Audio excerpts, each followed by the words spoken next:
Hi, and welcome back to the Healthy Life Approach podcast. I'm Kristen Beasley, and today we're going beneath the surface. Last week, we talked about the big, frustrating reality. ADHD symptoms and perimenopause symptoms can look almost identical, which is why so many women in their 40s and 50s are suddenly asking, wait, is this ADHD? Or getting labeled in a way that doesn't fully fit. But today is about the why, because when you understand what's driving the changes, it stops feeling like you're losing your mind and starts feeling like you're reading a map. Let's start with the headline hormone in this conversation, estrogen.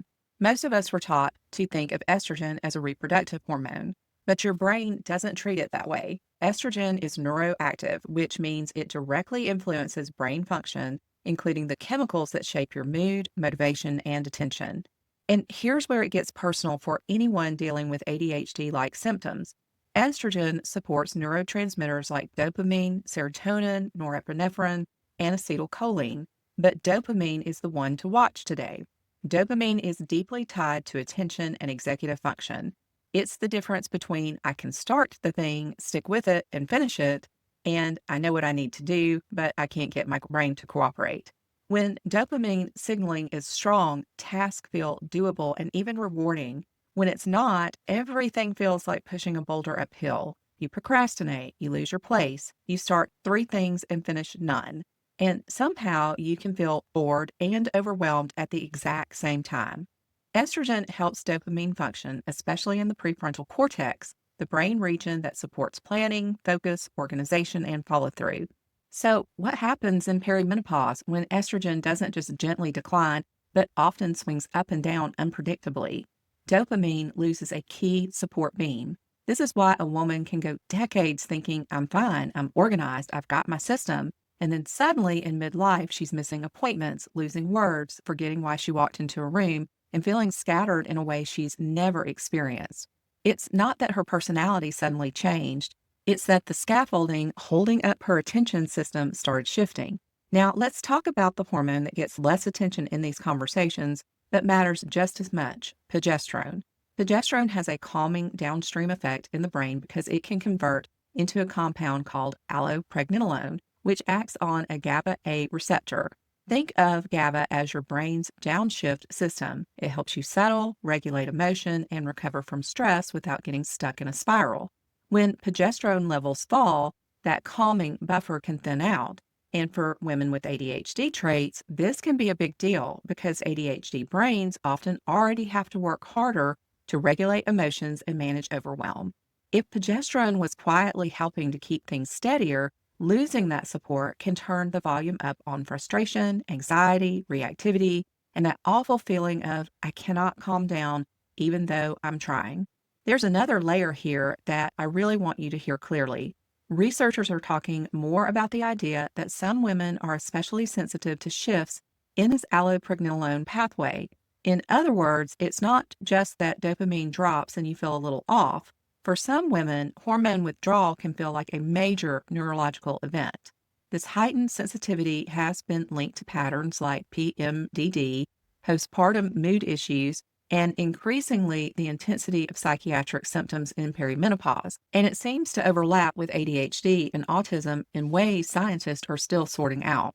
So if you always felt hit harder by hormonal changes than other people, like brutal PMS, noticeable mood changes across your cycle, or a rough postpartum period, and now perimenopause feels destabilizing in a way that scares you, that sensitivity might be part of your story. Not as a label, not as a diagnosis, but as a pattern that deserves to be named so you can stop blaming yourself.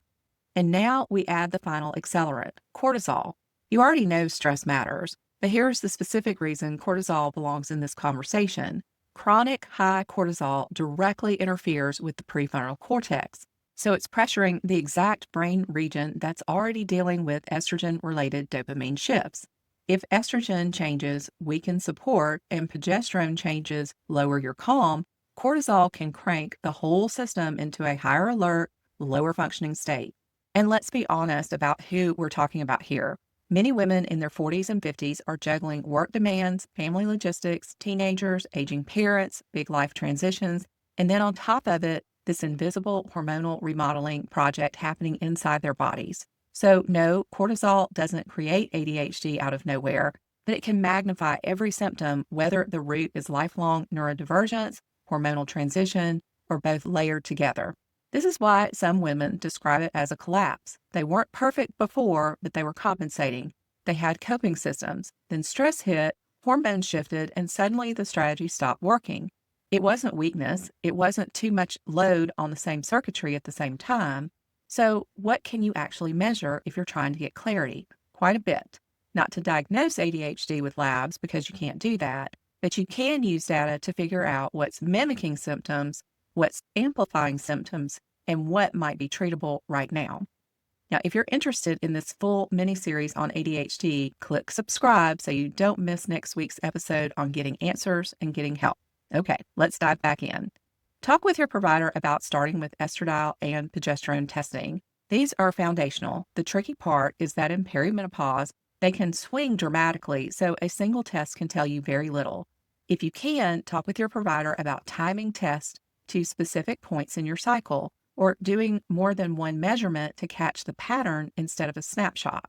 Discuss with your provider about whether FSH could also be helpful. If it's elevated, it can indicate that you are in the perimenopausal transition. But early on, it can fluctuate too, so it usually works best as one piece of a bigger picture, not the whole answer. Then ask your doctor to review fasting insulin and hs-CRP.